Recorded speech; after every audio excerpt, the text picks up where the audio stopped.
Santé par Médic Santé et par le laboratoire d'orthèse-prothèse du Centre intégré de santé et de services sociaux de l'Abitibi-Témiscamingue. Moi, Grégory Alix, papa de Laurent. C'est drôle, ça. Moi, c'est Annick Touch, je suis la maman de Laurent Alix, puis nous, on a 3 autres enfants. On a Florence, Sandrine, qui sont des jumelles qui ont 15 ans, puis Cassandre, qui va avoir 11 ans là, début janvier.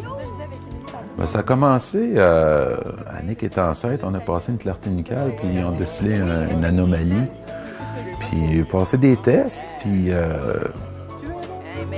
bon, un cadeau surprise, on a continué, on a accepté Laurent. En fait, Laurent, il y a 2 syndromes. C'est déjà c'est quelque chose, mais Laurent, il y en a 2. C'est le creux-du-zostose, c'est une maladie. Vas-y donc, hein, la creux-du-zostose, on l'a décelé à 2 ans suite à un retard de développement. C'est le généticien, puis il nous a envoyé un endocrino qui, lui, a continué des recherches, puis il nous a référé à la clinique de développement pour l'autisme. Fait que ça a été après, là. Fait qu'on a su qu'il y avait de l'autisme à peu près vers 4 ans et demi, 5 ans. La creux-du-zostose, ça se traduit beaucoup par ses petites mains, puis le retard physique, là, les traits dans le visage aussi. Puis l'autisme, c'est toute sa difficulté à communiquer, toutes les hypersensibilités aussi qu'il a, fait que c'est difficile d'entrer en relation avec les autres. Fait qu'en gros, c'est ça. C'est comme tout enfant autiste, il est rigide au changement de routine. Donc, il faut toujours bien planifier les choses. La ressource nous a acheté un iPod dernièrement, ce qui nous permet de faire des histoires sociales. Un exemple concret, nous autres, quand on allait au McDo, c'est rare, mais quand on y allait, ils mangeaient des croquettes. Ma fille s'est mise à travailler au McDo, croquettes, hein.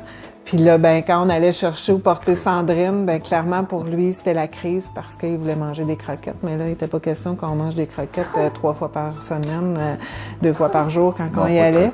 Donc, en faisant une histoire sociale, puis en lui expliquant par des images qu'on allait porter Sandrine, qui venait avec nous, mais qu'on mangeait pas de croquettes, ça le contient. T'sais, il regarde son histoire, fait que ça a été une couple de fois, puis ça, c'est une histoire parmi tant d'autres. La ressource nous ont beaucoup aidé quand il était tout petit parce que Laurent il avait un méchant désordre sensoriel. Là.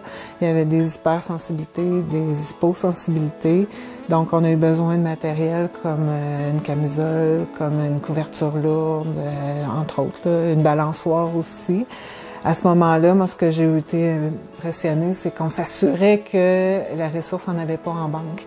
T'sais, on dit, on va faire la demande à ressources, c'est du matériel qui coûte très cher, puis j'ai appris qu'il recyclait le matériel, puis qu'on devait faire attention à notre matériel parce qu'il le récupérait après, donc on se disait, clairement, on fait attention à nos sous, puis c'est pas grave d'avoir une balançoire recyclée, au contraire, ça paraît pas, puis c'est comme neuve, puis on s'est dit, les sous sont bien administrés, là, on était contents, puis ça nous a sauvé la vie parce que Laurent, avec la balançoire, il a pu être capable de gérer un petit peu mieux toutes les sensations que nous, on n'a pas connaissance. Je suis des parents d'enfants handicapés sur Facebook, puis je les vois dans la misère. Entre autres, quand Marc-Claude Gagné elle a dit ça prend une balançoire, puis que 2 semaines après, elle l'avait trouvé, puis qu'elle était installée, puis que Laurent en profitait 3 fois par jour, puis que la dame, elle faisait des recherches, puis des recherches, puis des recherches, puis elle n'en trouvait pas. Puis elle n'avait pas les sous pour l'avoir. Je considère vraiment qu'on est chanceux. Puis je pense vraiment que les sous de la ressource, sont rapidement investis directement auprès des jeunes, puis sont récupérés en plus. Fait que c'est d'être généreux, puis de ne pas avoir peur. Ça va directement aux gens qui en ont besoin. En plus, aller dans le même sens que tu dis, les gens qui se questionnent, tu l'as nommé au début, on pense beaucoup que c'est pour les gens handicapés physiques, mais les gens qui ont des doutes, d'appeler puis de se renseigner auprès de la ressource. Parce que, mon Dieu, qu'on réalise que c'est pas juste une porte, mais qu'il y a plein de portes pour plein de... plein de coups de main qu'on peut avoir. Ce témoignage vous a été présenté par Médic Santé et par le laboratoire d'orthèse-prothèse du Centre intégré de santé et de services sociaux de l'Abitibi-Témiscamingue.